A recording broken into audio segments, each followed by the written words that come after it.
Welcome, everybody. Welcome to the spot, the Stacked After Hours spot. I am your host, Natalie Cosby, and welcome to the show for Grown Folks Talk. Tonight's show, we are talking about get comfortable with being uncomfortable and thinking about everything that has happened this week with Will and Chris Rock and Jada. We're going to really kind of unpack what that means in relationships, the things that we're not saying to each other, the things that we want to say to each other, and the things that we know we need to be talking about, but just don't even want to bring up. So we're going to really dive in. So y'all get ready, get your cocktails, keep those fingertips loose, because we want to hear your comments and questions for our panel tonight. So let's get everything started. We're going to keep it lit and enlightening as always. Jalaja.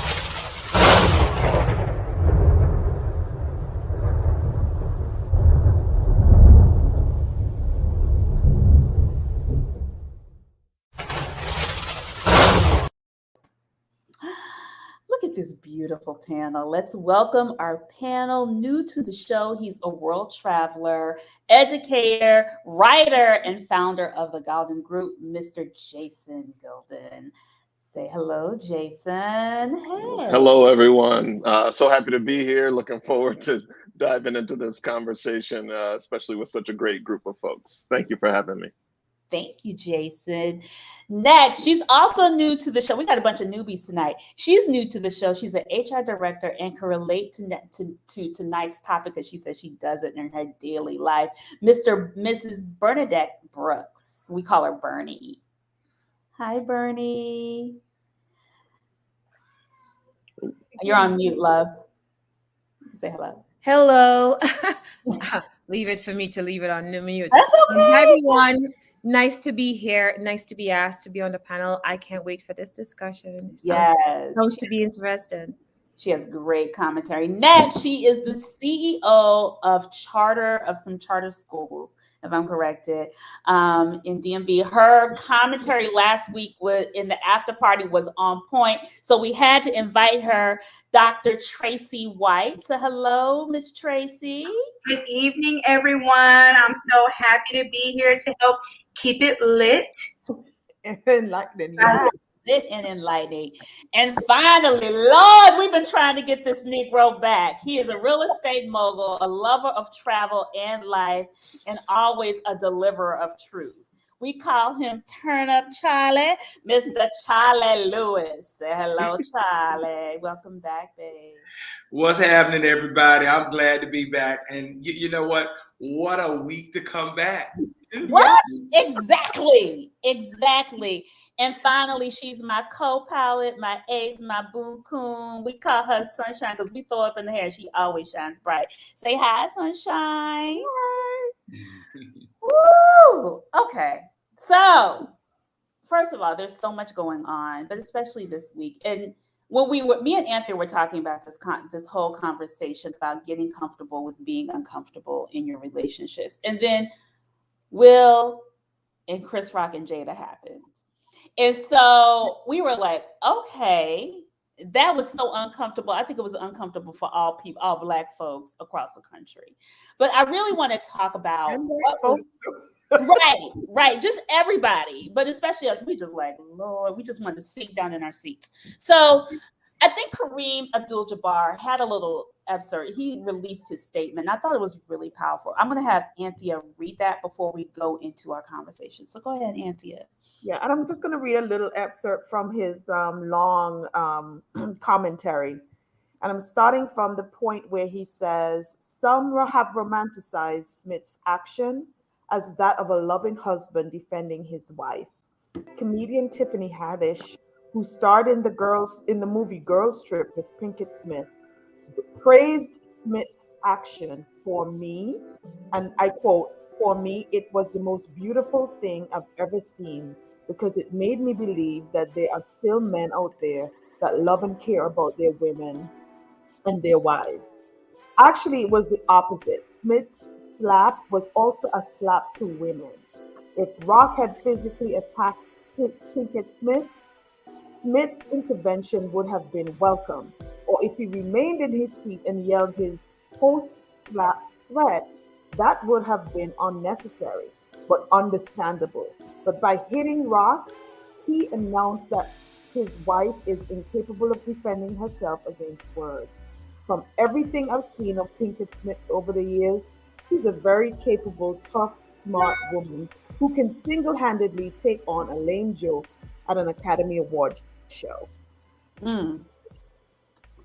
So, I think my first thought was Will's frustration misdirected at Chris. Charlie, you saying no? No, it wasn't misdirected.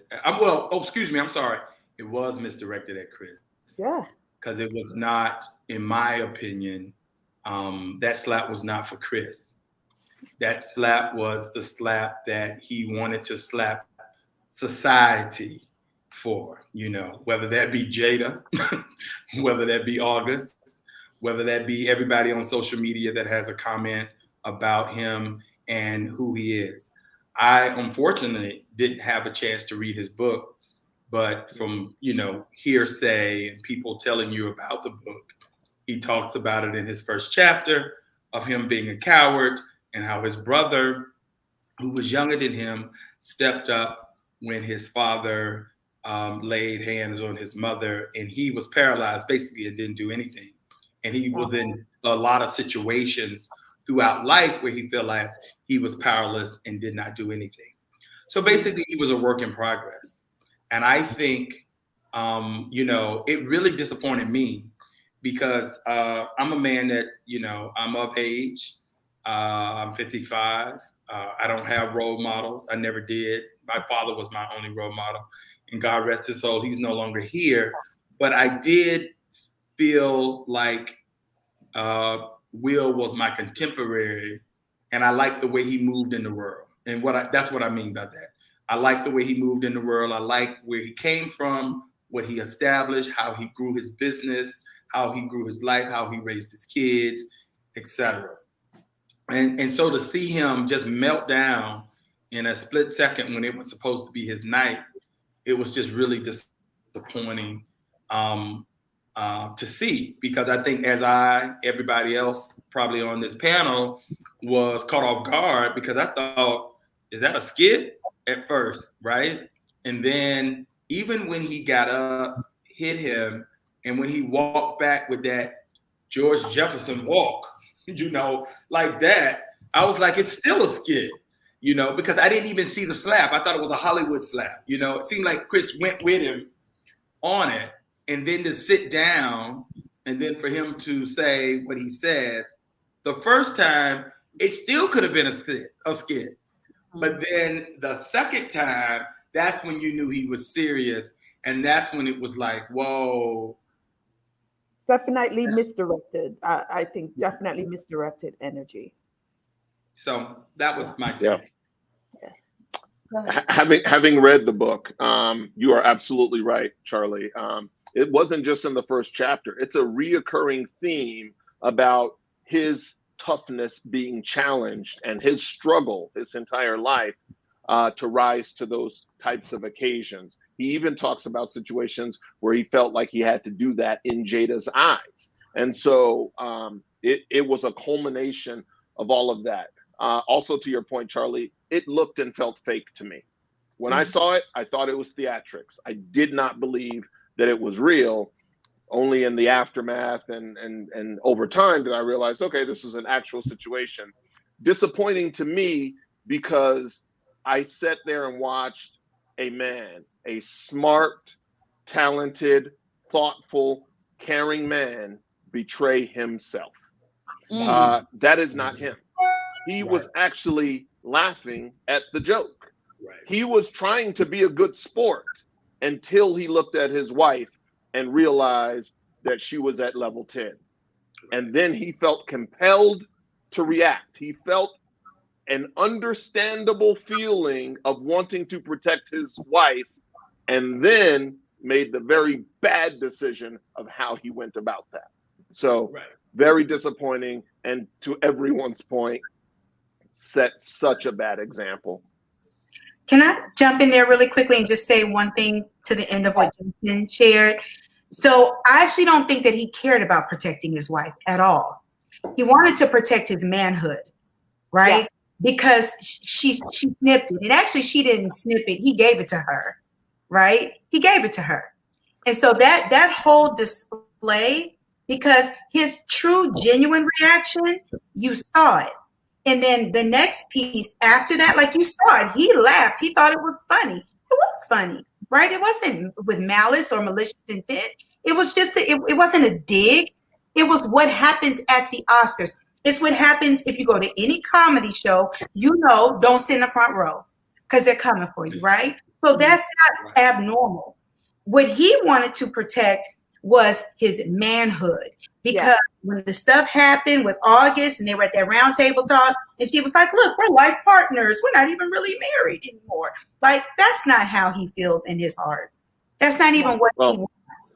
And in that moment, he was like, I can't take another one, so I got to do something.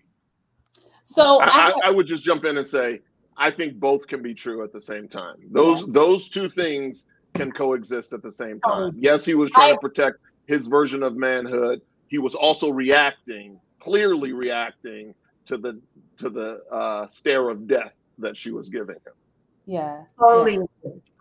Go ahead, Bernie.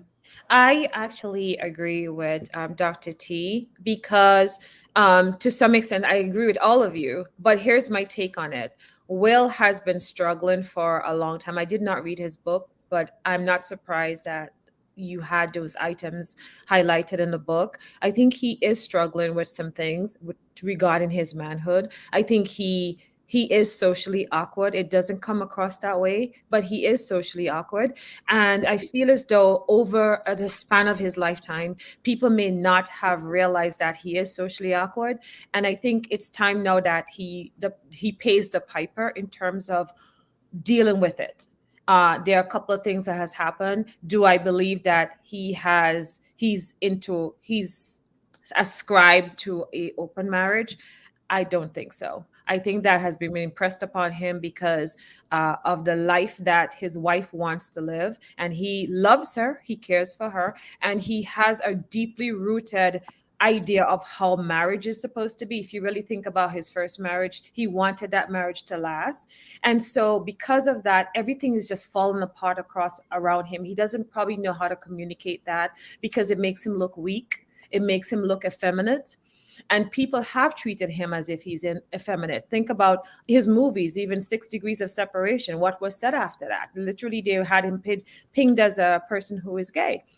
And so he has been struggling with a lot. And now it's like you're at the Oscars. It's not really about Jada and her haircut, because honestly, she could have worn a wig. She's done it before in so many different instances. It's now that everything just boiled up at him. You have Chris Rock in front of him, very notably a good comedian, and he has his moment. He just unraveled. Right. He unraveled. I think the funny thing is he unraveled when he looked at his wife. Right. His whole, that's the one thing I watched it, and I don't want to, but I feel like there are some uncomfortable conversations that they are not having, and a lot of stuff gets played out in public. I agree. I think that's exactly true. Yes. And I feel like there's unresolved stuff, and maybe he exploded, but I think the question is just like, what is uncomfortable that's not just and from your perspective and thinking about where you are, just those uncomfortable things where there was embarrassment, there was humiliation, there were all these things. Would you say that Will is uncomfortable just discussing whatever issues they really have with Jada? Well, I think when you really love someone and marriage is tricky, number one. And there are a lot of people who do have open relationships in their marriage, but they don't talk about it publicly. And they don't have a red table talk to discuss that and to let the world know about that. They just act on it and do it. And if you've ever been in a situation with someone where you do have an open marriage, usually the feelings of one person usually can get attracted to the person that's brought into the marriage. Okay. And as you stated, as Bernadette stated, Will is very traditional and very socially awkward or nerdy in that regard, but just a really beautiful guy, I think, personally. From just looking, I don't know him, at him and what he has done. But he had so much pressure of maintaining, one, an image, two, he is a big box office star where he has a wife that is also a star. There might be some internal conflict in the marriage because she might be putting pressure on him because his trajectory of his career went way off, whereas her kind of like, petered along. And I think a lot of people don't talk about Ebb and flow. Yeah. And I think somebody said, I'm sorry, D Park said Jada has a chip implanted in Will's head, and that's what triggered it. Well, actually, I wouldn't be surprised about that because the chip that's been planted in his head is Tupac. She came to that relationship with unresolved issues, and he has been dealing with that. And so then you have Tupac is dead now, right? And then here comes bad boy August Alsina. Well, yeah, but I mean, there's levels to. I mean, there's so many years in between the Tupac thing. I don't really. Let's just say I don't want to just put it on Tupac. Let's just say a bad boy image is where we all know Jada is from Baltimore. We all know Jada got a hard exterior, but I think a lot of this is because what Will is going through. He's doing the work, or he realized he had to do the work, but has Jada really done the work? No, I gotta disagree with you, Charlie. Here's the thing: Jada has been Jada. Period. Well, no. Hold on. But Hold on. I'm not going. I mean, we can have a conversation. My whole thing is, I think with Jada, when I'm saying about Jada doing the work, Jada has to deal with, her abandonment of her father. I think she also has to deal with the fact that her mother was married multiple times. Also, to being raised by her grandmother. That's a lot of internal stuff that you have to deal with as a human being. And if you really haven't done the work and sat on the couch to really stop trying to project all of the things that she's done that happened in her life onto someone that's in your life that's loving you, is when you have an imbalance. And so I'm trying to go back to the original question of what you were saying, asking about, has there been some things that haven't been said, but has been said in the public view, but not really them communicating with each other? And I think, from what I understand, when she had her 40th birthday party and Will brung the world in and did a whole big, found out who her family was, just went through everything, had all her friends there, just did a chronological synopsis of her life. The only thing she could say was, it's all about you. And she was ungrateful about that. And so I think you have some of that power dynamic that is currently happening inside the house. And Will is just trying to say, you know what, any and everything that I do is not enough for you. I can't. Jump in, Dr. White. I want to hear. Go ahead, Dr. White. Okay, so here's the thing, right? And I think that we see this oftentimes, and Lord, let my internet be fine. I think that we see this oftentimes, sometimes when the shoe is on the other foot with women. I think that we've all been clear about who Jada Pinkett is. And that's on period. She is not a person who wears masks at all. And sometimes when people show you who they are, because you want them to be something else so desperately, or because you found yourself in a situation with them that then maybe messed up the situation you actually wanted to be in, you start to create this world and try to shape and mold them into what it is that you actually want. And the reality of it is is that I think, I'm not Team Jada if there was such a thing, and I'm not Team Will if there was such a thing. But what I do believe is that she has been super crystal clear, not just with him, but with the world about who she is, what she likes, what she enjoys, and what she does not. And that Will is still trying to earn a position and a role in her life. And that's what that looks like all the time. It looks like he is trying to earn a role and position in his life, which, if you keep it 100, he actually had with his first wife. But we're not going to go there, right? So he's in this space with this woman who wants something totally different that seems to be misaligned with who he is and what he wants. And what you see, to me, this is just little me, in their relationship is an example of somebody who stayed too long, who has relationship values that are misaligned. Jada's not a bad person. And even in spite of what he did, it was terrible. But I don't think he's a bad person. But when you stay with somebody who you shouldn't be with for too long, it will make you crazy. So I think stand up exactly. Somebody on the Oscar stage. I'm sorry, that's all. No. So I want to go into this because I think because we're moving away from Will and Jada. I mean, we can still have them in the conversation, but I think what it is like that codependency of comfortable dysfunction, right? It's like the comfortable, like I'm comfortable in this. This is what we do. I think they call themselves bad marriage for life. I remember when they did that whole conversation with August Asina and all that other stuff. But that codependency that we all have experienced in various relationships in our lives that become so dysfunctional that they become comfortable. And like, how does that even come about? We don't even have to talk about Jada and Will. I think I'm sure everybody on this panel has had a moment of that in their lives. So let's talk about that a little bit. Yeah, I think put it like this. Before, like our parents didn't have options. I think we talked about this on the show before too. They didn't have options. And so they had to stay and stick it out, right? And in this particular situation, I think at first they stayed and stuck it out because of their image and where they were in their careers. So they were this power couple and they were doing it. And sometimes you get caught up in those. You get caught up in the outside world, how the outside world perceives you. And so you do stay around longer than what you should.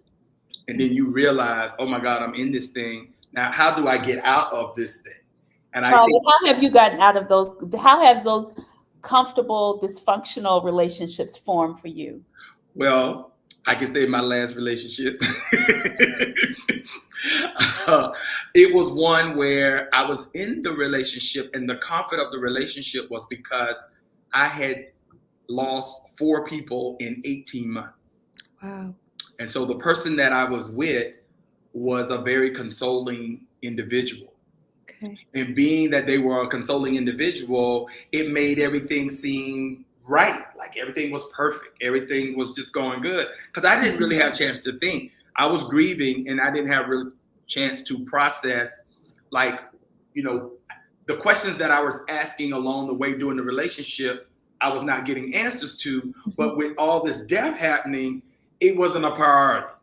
So travel, eat, go out to eat, come home, do what we do.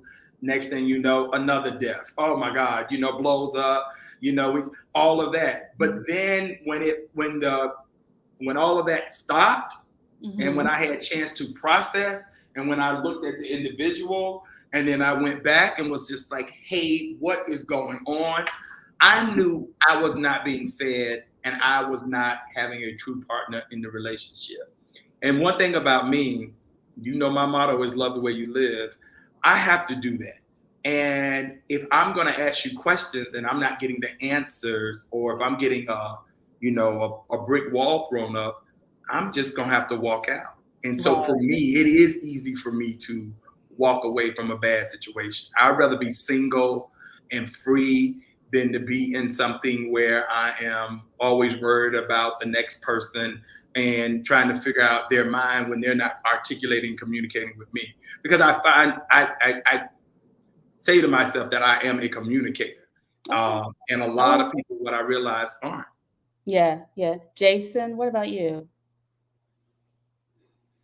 Well, I'll tell you what, here's how I'm thinking about it. And I will just go back really quick to the Will Jada scenario, and pardon me for being cynical. Um, Again, I read Will Smith's book. He is so calculated. He is so strategic. He is so thoughtful. He is measured in all that he does. And so there's still a part of me that's wondering if he just knew he had the biggest spotlight in the world and decided to do. I'm sorry, this spectacle, this debacle is actually revenue generating. There are people who are going to make money from this, Chris Rock included. His tickets sell for. Yep. Exactly. So forgive my skepticism, but I look at Will and Jada, to the point, like some people avoid confrontation. Some people confront it head on. I'm not sure one is better than the other. It's all relative. It's all in perspective. And frankly, I don't know what makes me qualified or disqualified for this conversation, because I've been both. At times in my life, I have been on both sides of that. I have been the one who avoids the tough stuff and just assume not talk about it. It'll work itself out. Obviously, it never does. And then I've been the one kind of head on, confront it. You can't solve it if you don't face it. And frankly, there can be too much of that as well. One's not automatically better than the other. So it's really about finding balance. And that happens if and only if there's maturity there and there's communication there. You got to have those ingredients before you can even attempt to have these tough conversations. True. Yeah. Ladies, how about you? Bernie, when's a time where you felt like your codependency became that for you? I'm not a codependent person. It's not part of my makeup at all. Being an Aries, I am from the gate, from the time I was born, I was pretty much independent. But I have had situations where I've had to calmly set my priorities back on the table and let people know who I am and what I'm made of. Have I tried to compromise and fit into that box? So I can recognize Will Smith and him trying to understand that his values may have led him down to a pathway with his relationship with Jada no longer serves him, but because he had already made a pact with himself not to get married again or having to fail at another marriage, I feel he's stuck in this situation knowing that it's not serving him. And he knows he needs to do something, but he hasn't done it. Have I been in a situation where I've had to do something and I didn't do it? No, I'm not cut like that. I'm not cut like that at all. I'm the kind of person who's going to tell you what is not working. And I'm going to tell you, I'm going to give you some time to work on it. And if it's not being worked on, I'm not the kind of person who wants to waste my time. I'm going to talk to you. I'm going to have that conversation, those uncomfortable conversations, because if I don't speak for myself, no one will. I represent myself well. I have to, because if I let someone else take my voice from me, they're going to take a whole lot more. The word expectations has two sides. People think that, lower your expectations. If I lower my expectations, I'm heightening your expectations of this situation. How about we come in the middle here and have a conversation? So I don't like when people say lower your expectations. I do understand I may not have valid expectations of something or someone, but to tell me to lower my expectations, to tell me not to have an expectation, well, you know what? When you go to the bank and you put your money in there, do you not have an expectation that your money is going to grow? Do you have an expectation that they're going to hand you half of the check that you put on the bank? No, you don't. You have an expectation that you're going to grow at the bank, you're going to have a relationship, and it's going to extend. And so people need to come into relationships. We talked about this before on the show, being real about what their values are, being real about what are their non-negotiables, being real about their breaking points. Yeah. Will was at a point where he wanted Jada so badly until he realized that he was up against all the ghosts in her life and there was not going to be any changes. And then he has 2 children that he loves with her. Those are things that are bringing their cementers They are cementers, and every time he thought about, oh, this might be it. Oh, he looks at his two children. He says, oh, I can stick it out a little bit more. And over time, it has deteriorated. I'm gonna tell you how it deteriorated. If you watch the table talk where they got to the table, that was a conversation that should have just been between the two of them. Right, exactly. Well, I think to see that conversation. That conversation was a clear path that they're not having the proper conversations. Right. So I want to hold on, Bernie, before we go into Will and Jada, because the funny thing is like Will and Jada is a catalyst, I think, for a lot of because they're so public and they put everything out there. It's easy to critique. Right. They put everything out there. The red table talk is money generating, right? It's uncomfortable. They display it, but it's still drama. Good drama. Is it would you say it's a little toxic? It is toxic. It is toxic. It's toxic. It's toxic because there's no licensed therapist there to really ring stuff in and really give a critique to it or to help them along. She's not a therapist. So you go there for gossip. You go there because you like Will, because you like Jada, you like the person that they bring on the show. But she's not an answer to, she knows a lot of subjects because she's versed and she's worldly and she's been in the world. She can talk about a lot of things, but does that give her the license to talk about it and know how to put a bow on it and know what steps to do next and how to help her audience who's listening in? No. Here's the funny thing that nobody ever talks about is that how it's impacting her children. Right. Things go in cycles. You can see how it's impacting her children. And one only needs to watch them and listen to them. You can see it super clear. Yeah. And that is the part that is very concerning because these kids are going to have a life that is mirroring their parents and no one is even looking at it. It's absolutely, I already see it in Willow. So could I just ask a question though? And please forgive me, my Wi-Fi just went out, so I'm not sure if you guys spoke about this already, but what it sounds to me like, Will did the action on his own, but it just sounds to me like Jada made him do it. And he's a grown-ass man. Yes. He has been perhaps in this toxic relationship where it has become comfortable for him, but he too has to take some sort of responsibility. And I don't think it's fair that we throw all of this on her only. Can I echo that? I don't think that we can throw he's a grown ass man, y'all. And again, not team anybody. Jada Pinkett, now Smith, is not somebody who holds secrets about who she is from her first role, where I remember her on what was the show that we all watched that made us go to HBCUs? Come on now. A different world. Y'all always looking to apply to him, and like me, it's not a real school. It's not a real HBCU. But at any rate, she was hard-hitting. She was direct. She was a straight shooter. And it goes back to that beautiful, beautiful phrase from Maya Angelou, who we know and love. When people show you who they are, believe them. And Will, some of this is his own bravado and his own ego, thought I could surf this way. Will, bro, no, you can't. It is eating you from the inside out. And so it is sad that Jada makes a decision to continue to stay there. But y'all, watch what she's doing. She's saying, I'm very clear about who I am, what I want, and how I want to flow in this relationship.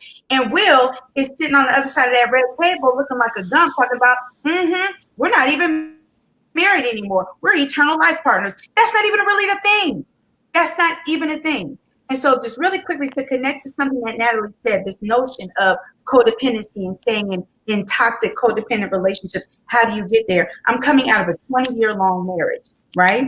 And it's not that I was codependent because I've always been able to take care of myself, my home, my family, all of that. Never lost that. What I did lose was a facet of my identity, right? And who Tracy is and was. I lost that. It got wrapped up into this man and this family and all of that, right? And that's what I see with Will. He is wrapped. He, in fact, is the real entanglement. Forget Jada. That's just what she does, y'all. August is just the first one that we heard about publicly, but that's how she flows. We knew that. When he bought her that blue Lamborghini, I saw it in a magazine. We were like, yo, what are you doing, Will? Are you crazy? You know how she flows? That's how she flows.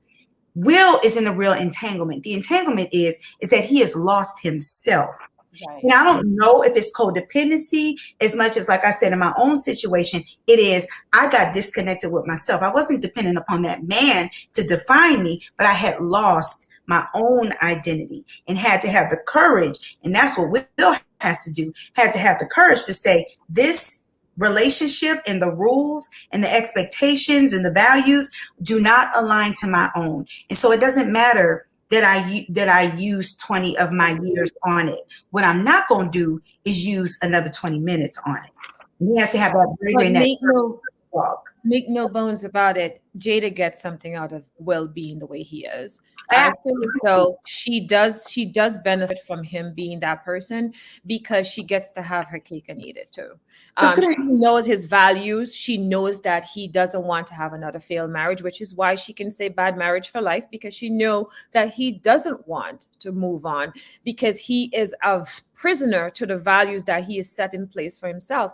However, he's going to have to fight through that now and start thinking, for the rest of my life, for whatever is left, do I still want to be a partner in this situation? Well, go ahead, Anthony. I was going to ask a question for us in our relationship outside of Will and Jada. Mm-hmm. And we typically hear from week over week, why did you stay? Why is he staying? Because he's a traditionalist. And it's scary as hell. He's a traditionalist. Right. And so outside of Will and Jada, though, some of us do stay. Yeah, but what's weird? I think why everybody is having a hard time trying to figure this out. But Dr. T. White said it the best.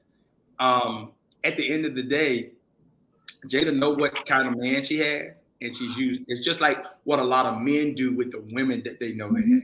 Mm-hmm. So all this is just the reverse, y'all. Is Will is the one that's sitting there wanting a marriage, wanting family, wanting to that traditional, wanting, the perfect life, the white picket fence, which he got, and many more.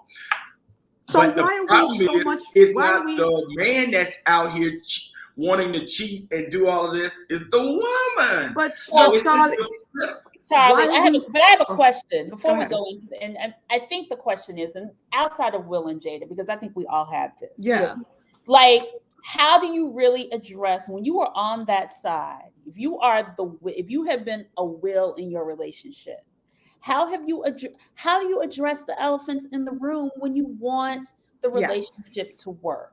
How do you really? And I'm gonna start with Jason, because I think coming from a man's perspective, I'm just curious. Like, how have you personally addressed the elephants in the room for the relationship? Any relationship that you have tried to really make work? Oh boy.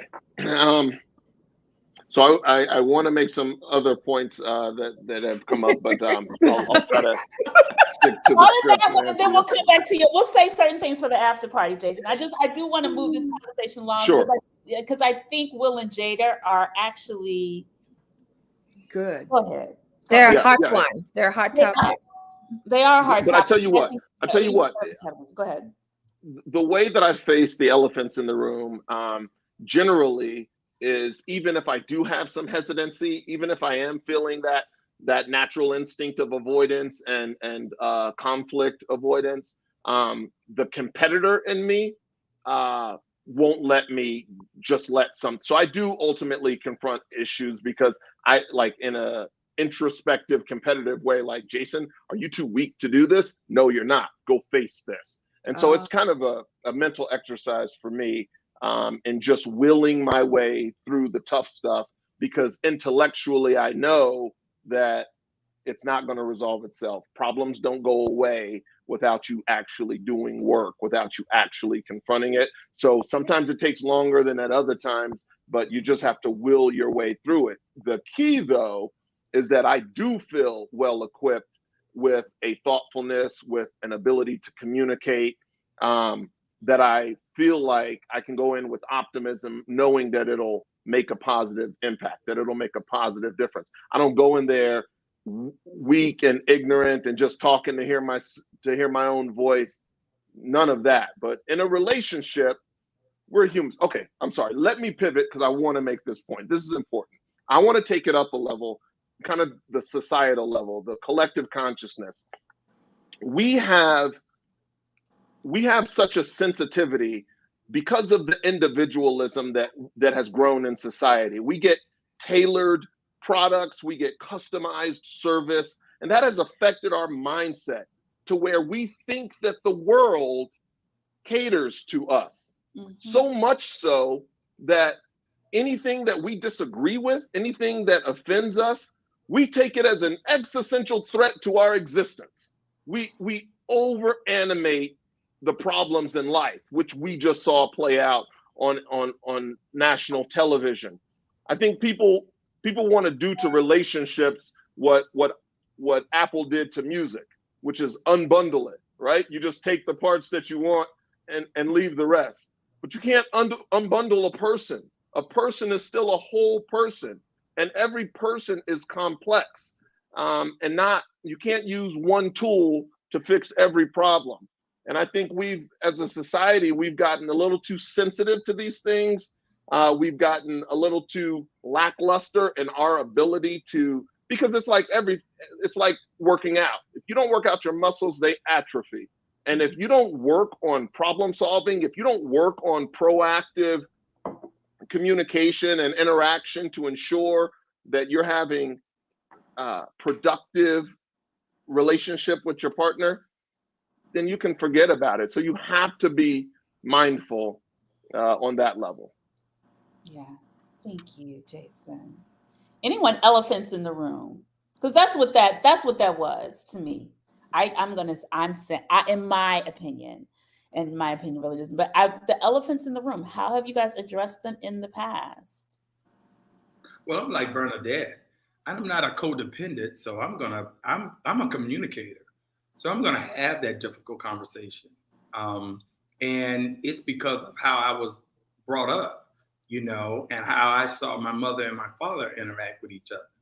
So they would have conversation, but then there were times when my father would attack my mother for reasons that didn't make sense. And, back then you could hear everything in the house. And I was just like, why is he yelling? Why is he arguing? Why wouldn't you just talk to her and just ask her what's going on, or whatever. But then when I realized that it was all of his issues that he was projecting onto her. So in my life, I had to unpack. I always say from 0 to 18, we're in a controlled environment and we spend the rest of our life trying to unpack that and how we grew up. And so for me, it was seeing that. And that's why I can't do arguing. I can't do yelling and screaming. It just doesn't work for me. I'm just like, okay, because I will just sit here and I could give you my life history right here tonight. Tell you everything about me that you want to know. I can go on the first date and we can sit on that date for 24 hours and I'll tell you everything that you want to know. Every secret and everything. Because that's just who I am. And yeah.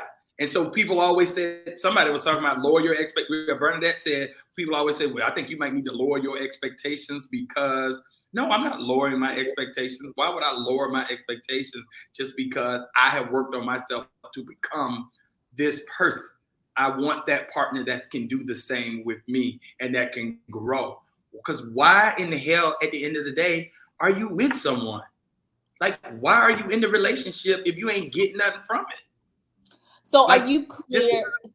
My follow-up question to that and the elephant in the room, because I think the thing is what becomes the elephant in the room is when you don't say what you want, right? Right. Like I think people have a hard time because they're trying to navigate if they really are attracted to this person or they really dig this person. They're like, I'm going to kind of go with the flow. I like how you said that. The idea of having a relationship is letting someone know that you want to have a relationship. What does that look like to you? what does that look like to the other person? If you're not fleshing those things out, going with the flow is setting you up for the conversation that you should have had at the very beginning. And that is, I'm very serious. The idea of a relationship, the idea of us getting together is that I want you to be the icing on my cake. I'm a full cake by myself, but I want you to be the icing on my cake. Among everybody else that could be the one who ices my cake, I want you to be the icing on my cake. What does that look like for you to have your cake iced? Because we're now looking to optimize ourselves with each other, right? And a lot of people are not having that because they're so busy sending representative to be who they think the other person want them to be in that relationship. Amen. Amen. And that can be problematic because you're trying to get to a destination, but you don't know what it's like to get to that journey to the destination. And but isn't the representative you just not being comfortable with who you are? Thank you. Yes, it could be. Okay, one at a time. Hold on. Go ahead, Jason. Then Jason. Go ahead, Tracy, and then Jason. I don't know. So two things. Like, I don't know that the representative is always you being uncomfortable with who you are, is as much as it is you devaluing yourself for this expected end, right? You can be comfortable with who you are, but you're so pressed to be somebody's wife or to be somebody's husband or be somebody's girlfriend, or that you're like, you know what, I'm comfortable who I am, but I'm going to subjugate that to this other expected end, right? And that's terrible. We talked about this last week, and I'm just going to say it again. And I realize that, everybody has a different walk and a different path, whatever. There has to be some time and some place where, I understand, like, you wanted your end game is a relationship or whatever that is. But when you come into these interactions, you have all these expectations. Like, you got to clear the space to, like, just be. Can we just be for a minute? Can we just be and see? Can we just be with each other? Can we see who each other are and who we are, and not start layering all this? Well, this is what I want, and this is what I want, and this is one, and I want 2.5 kids. I want white picket fence. I want all this. And I understand that there's some because of the life that I've had, that I can say some of that stuff because been there, done that, can write the book, and I'm good, right? I get that. But because I've been there, done that, I think that on this side of my life, I can say, y'all, trust and believe, be cool. Cut with all the expectations, BS, relax and enjoy and truly click into that space. And I'm not going, I understand everybody's space is different, but click into that space that you believe that what is for you will be for you. And that to me is the sexiest vibe ever. You meet a man or a woman who's like, yo, I'm good.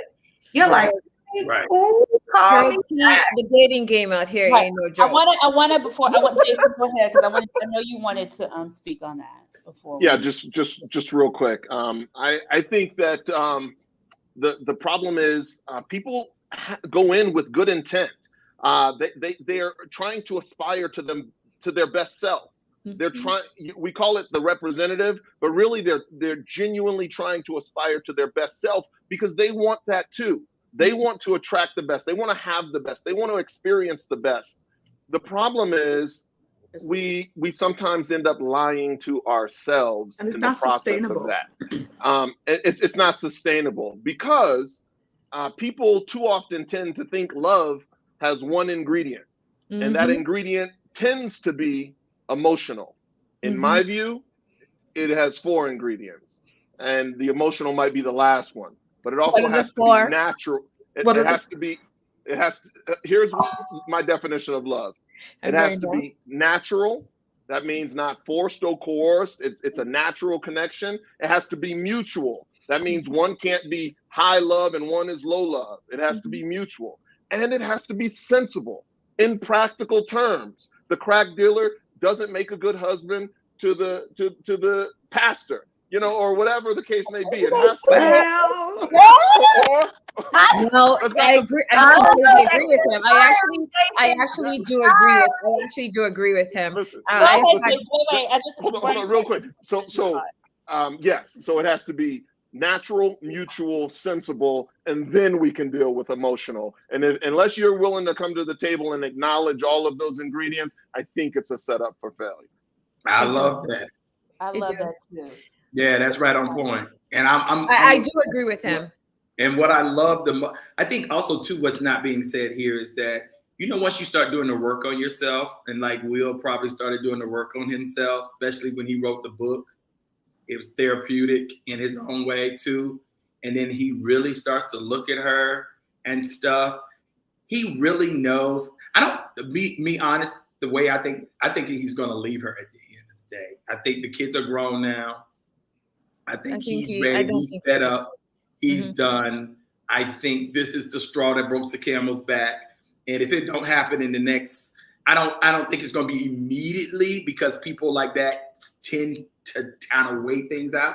But in the next year, I could see him leaving, and it would not surprise me at all.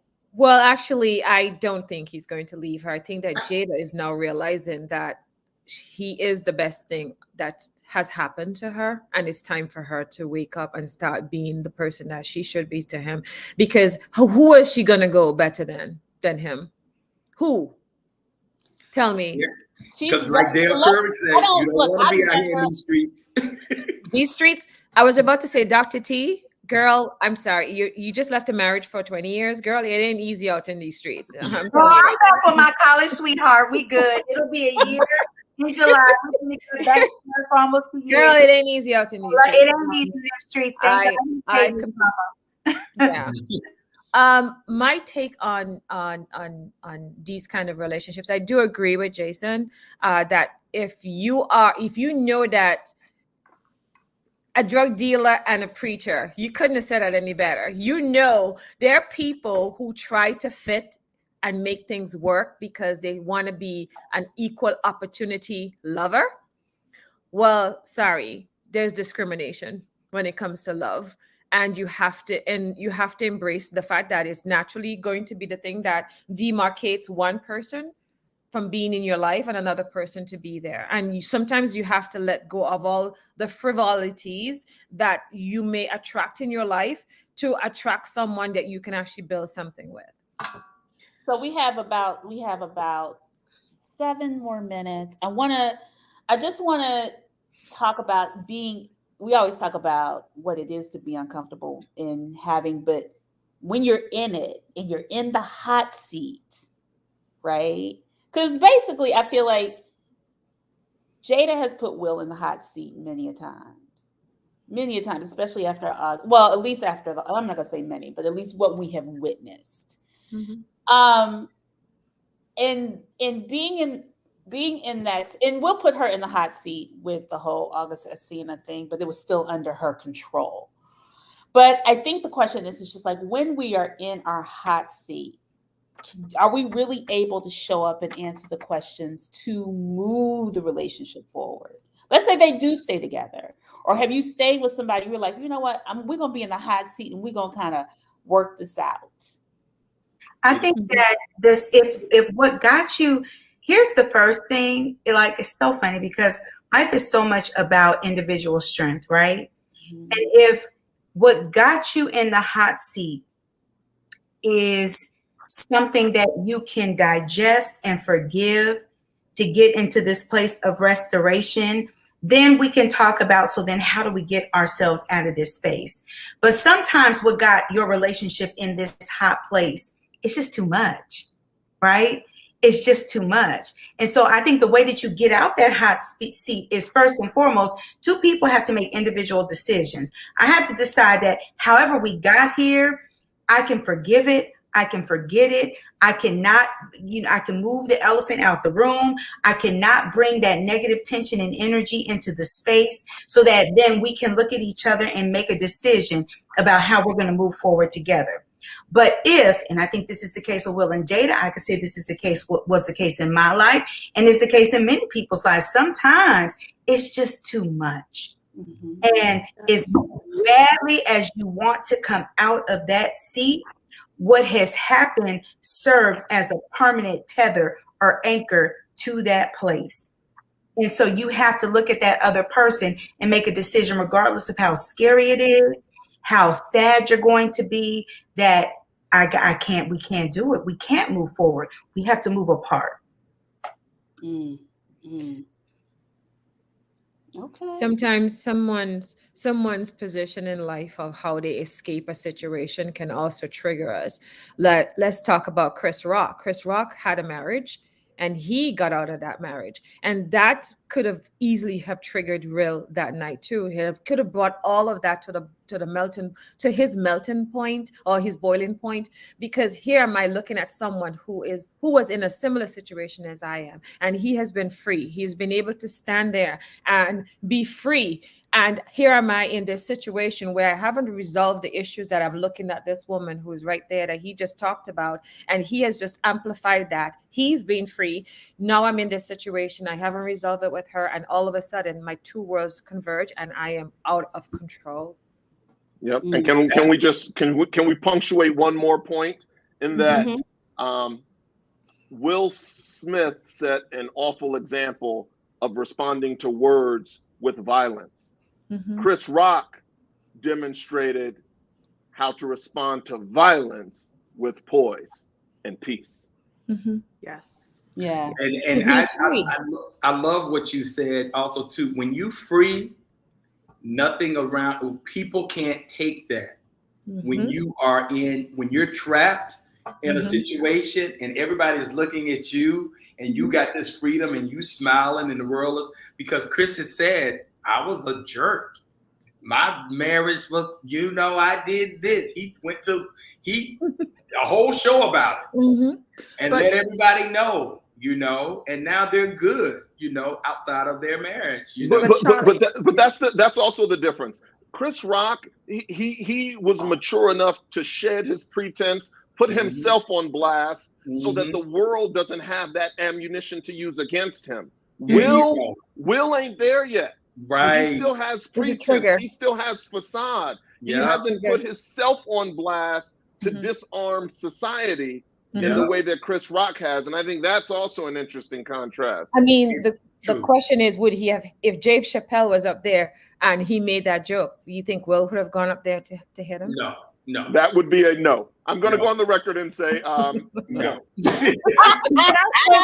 of the biggest things, one of the biggest fallacies, I'll just say this, it connects to my faith, that the enemy, feeds us, is that if we tell the truth, if we stand up, if we go on blast, like we just said, Will needs to do that, we won't be okay. Like, that is a lie. The reality of it is that if you walk because you know it's not good, if you tell the truth because you know that you're living a lie, that actually what waits for you on the other side is this level and layer of freedom that is enviable, right? Because let me just say something. For people who were in bondage, and I was in bondage, y'all, for a long time, but I'm free now. Can you tell? It seems I'm free. I'm all the way free. You is free. We're happy for you. It is enviable because so many people in the world live in bondage. And I will say, I just want to echo the sentiment that Chris Rock was up there looking real free. He been looking free, y'all. And Will was up in that house looking real in bondage. Joker couldn't even laugh at a joke without having to get up. So I want to, because we literally got 1 minute. I'm gonna give everybody 20 seconds. 20. So thinking about this and thinking about just getting comfortable and being uncomfortable, what habits have you formed to be in that space now? Just with your relationships, whether it's work, friendships, so on and so forth. Head on. Hit it head on. Tell me whatever you want to know, just ask the damn question. Right. Okay. It's either yes or freaking no. Okay. Right. And I would say Sunshine is so right about that, because in all my walks, whether it be with family, with my clients, because I would divorce a client that's bringing, stress and energy. It's not worth it, because I don't want one person to make me lose my license. Having to slap them, right? Yeah. So you got to understand what you can tolerate and what you can't do. And when you do get on the other side and get out of bondage and become free, baby, I'm telling you, life is worth living, and there is Absolutely. nothing that can stop you.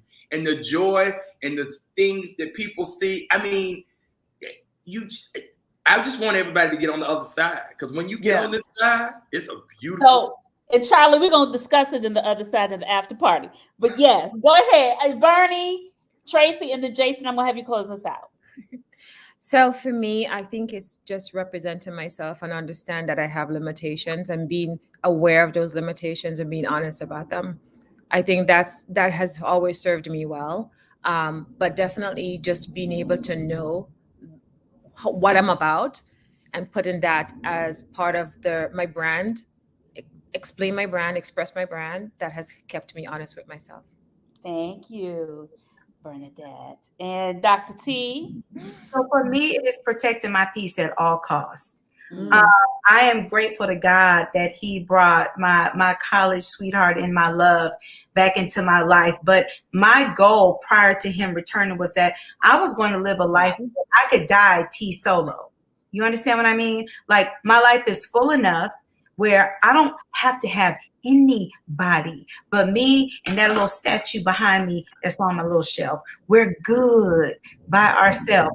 So it is protecting my peace at all costs, because that is valuing myself. That's living my highest version of myself. And when you're doing that as an individual, who can't fall and be in love with that? Right? All right. Well, Thank you, Dr. T. And then Jason, take us out. You know, I want to say something rousing about determination and do the work and no excuses and whatever it takes.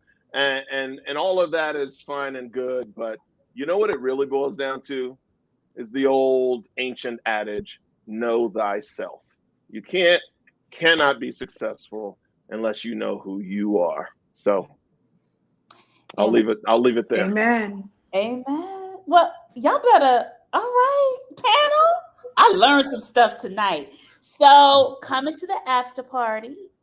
Meet us next week. We'll be here again. Thank you, Jason. Thank you, Charlie. Thank you, Dr. T. Thank you, Bernie. Y'all were on fire. Yes, be thyself and get comfortable in being Know thyself. Know thyself. See y'all in the after party. They will be in the after party. We're going to have a hot seat tonight. See y'all. All right. All right. Take us out, Geologic.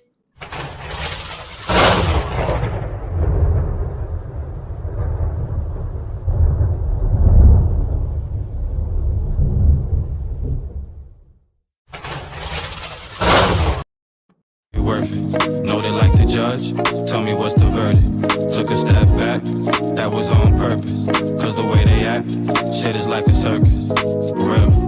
You'll find it when you search it. Stay away from rats. Those make me nervous. Took a step back. That was on purpose. Cause the way they act, shit is like a circus. For real. Take it or leave it. Went against the odds and now they hate that we even. Actions over words, so now we ain't even speaking. Why these niggas be tweaking? Gotta stand strong on what you believe in. So, flow tight, on point, top three. Who's that? Playing games, not me. Staying in my lane or the boulevard. Stay on deck, cause these lames tryna pull your card. Sell out like it's okay. They be clout chasing in the worst way. I know they was weirdos from the first day. Niggas blacking out, shit is cold red. Niggas do the most and make no bread. Some be young niggas, most be old heads. Swear they all living, but be so dead. Moving through life fast, I don't got a price tag, but I'ma make it worth it. Know they like to judge, tell me what's the verdict. Took a step back, that was on purpose. Cause the way they act, shit is like a circus. For real. You'll find it when you search it. Stay away from rats, those make me nervous. Took a step back, that was on purpose. Cause the way they act, shit is like a circus. For real. Seem like everybody wanna be famous. Everybody claiming they dangerous. Everybody saying they gangsters. Me, I see the picture in all angles. They want the name and banners like Star Spangled. Saying they wasn't damaged, but damn it, they all mangled. Thought we was getting straight to the truth, but it all tangled. It's real. They be going crazy for the likes. Hoping they become celebrity overnight. Talking to my dogs, I can hear him back. Tell me on the real, this the realest rap.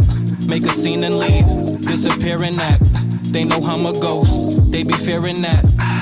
They know how be gone once again. Once I feel a breeze, they know how be gone with the wind. Knew from the start, y'all niggas belonged at the end. They talking game from the bench, shit don't really make no sense, but I'ma make it worth it. Know they like to judge, tell me what's the verdict. Took a step back, that was on purpose. Cause the way they act, shit is like a circus. For real, you'll find it when you search it. Stay away from raps, those make me nervous. Took a step back, that was on purpose. Cause the way they act, shit is like a circus. For real,